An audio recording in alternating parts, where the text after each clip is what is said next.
जब जनता ने बदल दिया इतिहास।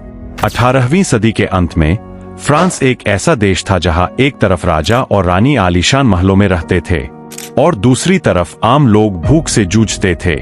ये कहानी है एक ऐसी क्रांति की जिसने सिर्फ फ्रांस नहीं, पूरे विश्व की राजनीति को हमेशा के लिए बदल दिया। फ्रांस पर उस समय लुइस 16 की हुकूमत थी। रॉयल फैमिली शानो शौकत में डूबी रहती, जबकि देश कंगाल हो चुका था। 3 वर्ग थे, पहला वर्ग पादरी वर्ग, दूसरा वर्ग कुलीन वर्ग और तीसरा वर्ग आम जनता, जो 95% थी।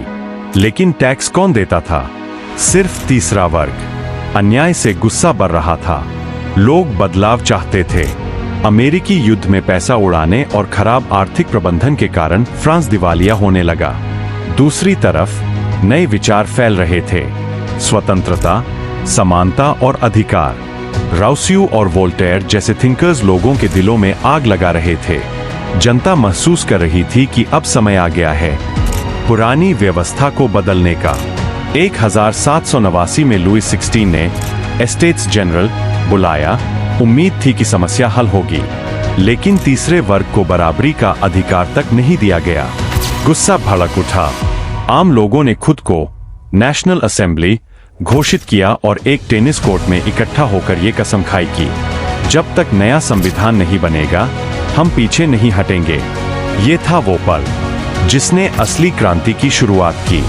14 जुलाई 1789 हजारों क्रांतिकारी पेरिस की प्रसिद्ध जेल बैस्टिल पर टूट पड़े। ये हमला सिर्फ एक इमारत पर नहीं था, ये हमला था अत्याचार, अन्याय और डर की पूरी व्यवस्था पर। बैस्टिल का गिरना आज भी फ्रांस में इंडिपेंडेंस डे की तरह मनाया जाता है। देश भर में ग्रेट फियर फैल गई। किसान बगावत करने लगे, सामंती व्यवस्था ढहने लगी।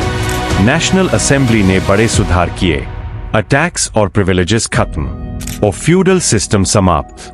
दौर 1789 में declaration of the rights of man pass किया गया। ये दस्तावेज पूरी दुनिया के लोकतंत्र का आधार बना। 1792 में जनता ने राजशाही खत्म करके रिपब्लिक घोषित कर दी। राजा लुइस 16 को गद्दार घोषित किया गया और 1793 में इतिहास के सबसे प्रसिद्ध दृश्यों में से एक, राजा को फांसी दे दी गई। रानी मेरी एंटोइनेट का भी यही अंजाम हुआ। सदियों पुरानी मोनार्की हमेशा के लिए खत्म।